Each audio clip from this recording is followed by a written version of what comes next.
perro de repente ha dejado de comer o no muestra mucho interés por su alimento, no le ignores. Puede ser un signo de que algo no anda bien con su salud. Hoy te voy a explicar las principales causas de inapetencia y cómo abordarlo de manera nutricional y con la fitoterapia para poder ayudar.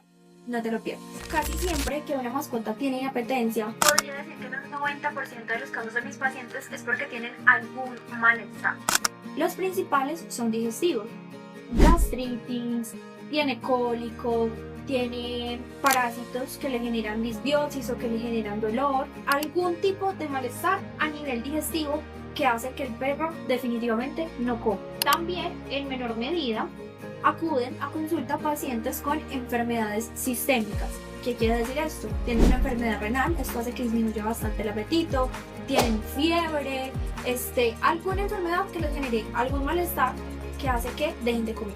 Entonces, estas digamos que son un poco más evidentes, las adjudicamos netamente al tema de la enfermedad, pero los malestares digestivos muchas veces no hay signología, no hay vómitos, no hay diarreas, pero el paciente tiene un malestar y lo averiguamos por medio del historial, en donde deducimos que definitivamente hay algo a nivel digestivo que está produciendo la inapetencia. La segunda es la baja actividad física. Hay perros, unas razas más que otras, que suelen ser muy primitivos. Entonces, si en un día no queman energía, pues su cuerpo sencillamente no pide energía. Entonces vemos que a medida que aumentamos esa actividad física, quemamos calorías y su cuerpo instintivamente va a pedir calorías por medio del alimento.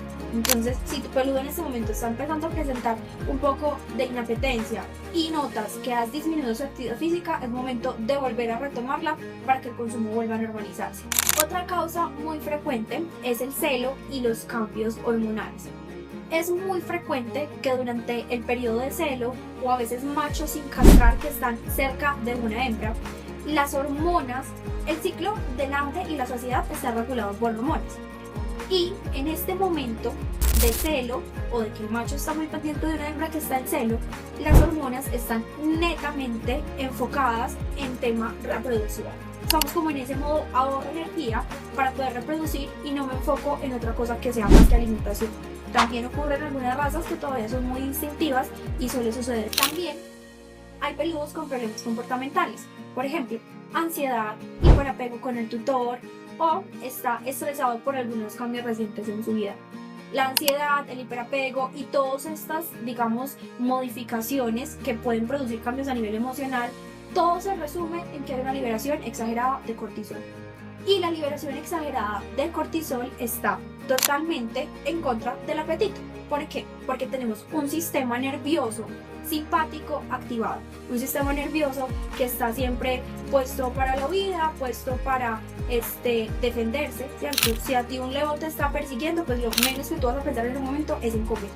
Aparte de que el cortisol elevado también inhibe los factores de protección del estómago, entonces nos puede conducir a gastritis, o sea, por doble vía me puede generar la inapetencia. Entonces, en este caso, lo que tenemos que tratar es la ansiedad. Más adelante vamos a hablar un poquito de cómo solucionar cada uno de estos factores.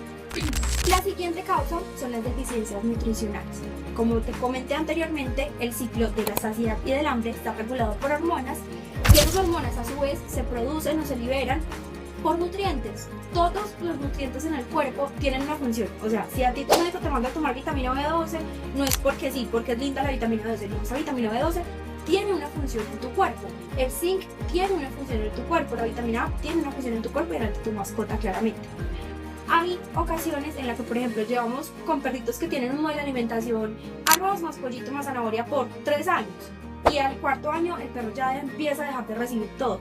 No es que se cansó del arroz con el pollito y la zanahoria, es que es un perro que tiene deficiencias nutricionales y ya empieza a presentar problemas en esos ciclos de saciedad y hambre y pues adicionalmente también enfermedades claramente por las deficiencias. Y el último, que es el más complejo de todos, es la predisposición de algunas razas por simplemente ser totalmente caprichosos.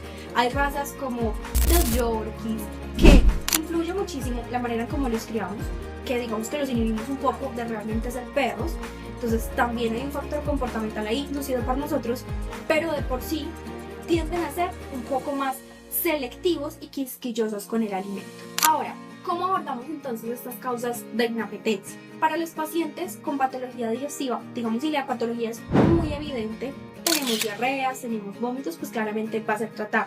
Una de las primeras indicaciones desde nutrición es suspender lo que estemos dando en ese momento, iniciar dietas blandas, proporcionar un buen estado de hidratación, lo podemos hacer por ejemplo con los calditos de hueso y desinflamar ese sistema digestivo. Las infusiones en estos casos funcionan súper bien, infusiones de manzanilla, infusiones de caléndula, infusiones con aloe vera, nos pueden ayudar a que esa mucosa gástrica se desinflame y posteriormente poco a poco volver a introducir su alimento habitual. Pero una dieta blanda por el momento, mientras se recupera de ese cuadro agudo, puede funcionar. ¿Qué es una dieta blanda? Puede ser, por ejemplo, pollo con arroz y un puré de zanahoria, tilapia con batata y un puré de auyama. O sea, 3 ingredientes, una proteína blanca, baja en grasa, un carbohidrato tipo zanahoria, tipo auyama en puré, perdón, un vegetal, y un carbohidrato que sea muy fácil de digerir. Una combinación de estos 3 por 1 o 2 días mientras se recupere. Si el caso de este proyecto ya crónico, mucho más complejo, mucho más agudo, ahí sí pues obviamente es sugerente llevarlo al veterinario para estabilizarlo y ya posteriormente empezar a introducir también su alimento. Si la enfermedad digestiva no es tan evidente, porque hay muchos pacientes así que tienen simplemente una permeabilidad intestinal, que en un video anterior te hablé de la permeabilidad intestinal qué es y también cómo tratarla, te lo dejo acá. Si en tu peludo la enfermedad digestiva no es tan evidente, sino que simplemente pues tienes anepetemia, alguno que otro signito por ahí esporádico, uno que otro vómito, puede estar presentando una permeabilidad intestinal. En un video anterior, te lo dejo por acá, te hablé de qué es la permeabilidad intestinal. Ahí habría que hacer un proceso un poco más largo de restablecer ese intestino para poder solucionar el tema del apetito. Si no se soluciona, nunca vamos a recobrar el apetito. Estos casos suelen ser más crónicos, no tan agudos y necesitan tratarse más a profundidad. Por enfermedades sistémicas, como la enfermedad renal, enfermedades metabólicas y demás, claramente es importante estabilizar la enfermedad, tratar con el especialista o tu médico de cabecera para poder retomar un apetito habitual. Es muy importante que durante cualquier periodo de enfermedad el paciente no deje de consumir alimento, a menos de que esté estrictamente pues especificado para la enfermedad, por ejemplo una cirugía digestiva, qué sé yo, pero en la mayoría de los casos el consumo del alimento es vital para que el paciente tenga una buena recuperación. Entonces no lo dudes, si tu mascota lleva 24 horas sin comer y está en un proceso de enfermedad, sí o sí debe llevar una sonda. Entonces ahí es súper importante una sonda de alimentación. Puede ser nasogástrica, puede ser nasogostomía, según tu médico lo sugiera, pero es súper importante que ese intestino no esté tanto tiempo vacío porque va a ser muy perjudicial para su salud. Para perros sedentarios, como le habíamos dicho anteriormente, vamos evidentemente a intentar aumentar esa actividad física para que haya más gasto de calorías y por ende su cuerpo pida más calorías. Para pacientes que están en celo, hembras que están en celo o machos que están persiguiendo hembras en celo, va a ser muy importante durante este periodo, aunque fisiológicamente su cuerpo no lo esté pidiendo. Tenemos mascotas que por ejemplo no están acostumbradas a tiempos de ayuno. Si tu peludo está acostumbrado a 24 horas de ayuno y no le pasa absolutamente nada, no le da gastritis, no le da diarrea ni nada, pues digamos que podemos dejarlo pasar. Pero si tu peludo es muy sensible al ayuno, por más que su fisiología le esté diciendo que pues no está enfocada en conseguir alimentos, tenemos que alimentarlos. Entonces, en estos casos nos valemos de la novedad, de suministrar, por ejemplo, si tu peludo con un concentrado, suministrarle por esos días también una dietética blanda, latas, estimular el consumo con cositas que sean palatables para ellos. Por ejemplo, generalmente les gustan mucho los grasas, entonces encima de su alimento un poco de mantequilla de vaca, un poquito de aceite de coco, estimular el consumo. Por eso sí hacemos un poquito más creativos, no simplemente servirles su concentrado y dejarle servido, sino ponerlos un poquito creativos con cómo servimos el alimento. Si come natural, por ejemplo, y come crudo, probar a asarlo un poco, que libera olores más atractivos para ellos. Si come cocinado pero lo cocinas y lo dejas guardado en la nevera, no darlo así, sino que cocinarlo al momento, igualmente asarlo para estimular esos olores y que se sienta más a gusto de comer. Para pacientes que logramos identificar que son muy ansiosos, que tienen mucho estrés, pues claramente vamos a tener que tratar la raíz. En este caso nos funcionan muy bien los nutracéuticos, por ejemplo la ashwagandha, la L-teanina, la valeriana. En estos casos sí les recomiendo que consultes con tu veterinario qué dosis puedes usar según lo que esté pasando con tu peludo. También puede funcionar el CBD. Entonces es súper importante atacar desde el origen, mirar comportamentalmente qué modificaciones puedo hacer yo en casa para solucionar ese estrés. Por ejemplo, si hay hiperapego, pues tengo que entrenarlo para que aprenda a estar solo, porque pues Si tengo que salir a trabajar, tengo que salir a trabajar, tiene que quedarse solo.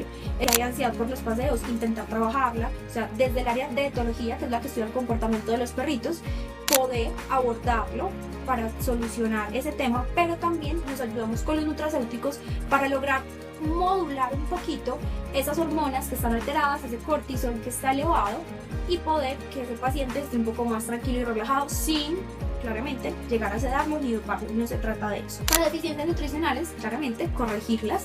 En un inicio se debe hacer con suplementación, porque claramente yo no puedo llegar a meterle el plan balanceado al paciente que si no se lo come. Generalmente debemos suplementar. ¿Qué necesita tu peludo o no? Va a depender, eso se define en una consulta nutricional, se define con tu médico de cabecera, qué deficiencias tiene, cómo suplementamos, y posteriormente poder llegar a un plan totalmente balanceado que cubra todas esas necesidades nutricionales y no nos vuelva a pasar este tema del apetito. Y para el último y más complejo de todos, que son los perritos caprichosos, los perritos selectivos. Para estos perritos, digamos que nos funciona un poco de todas las estrategias que anteriormente te mencioné. Combinarlas, variarlas, estimular su apetito con calditos, poniéndole cosas por encima, y principalmente la novedad. En estos pacientes no hay manera de que alguien te diga, mira, dale ese alimento que ese fijo le gusta, ese le gusta a todos. Puede que se lo coma 2 días, el tercero ya no se lo come. Entonces, con estos pacientes es súper importante estimular la variedad. Por ejemplo, si es alimentación natural comercial, te venden de res, pollo y pescado, pues irlos rotando. Si le preparas tú el alimento también, ir rotando menús, y asimismo con todos los modelos de alimentación. Con el concentrado es un poco más complejo, se presta más. Para estos pacientes igual es mucho más indicado el alimento natural, por lo mismo, mucho más palatable y solamente da más facilidad para estarlo variando. Entonces, utilizar un poquito de todas estas estrategias, combinándolas y adaptándolas a la personalidad de cada paciente. Para finalizar, la incompetencia en perros es de los problemas más comunes por los que acuden a consulta. Sin embargo, es totalmente tratable, eso sí, con paciencia y un enfoque adecuado. Hay que descubrir qué es lo que le está pasando a tu peludo para poder abordarlo de una manera integral. Si te gustó este video, si crees que puede servirles a alguien que tiene un peludo caprichoso en casa, compártelo. Si te quedan dudas, coméntame aquí abajo, con todo el gusto te las responderé. Y si te identificaste con algo de lo que te dije, pero aún no te queda claro cuál sería la solución para tu peludo, aquí abajo te dejo el link para que puedas agendar una consulta.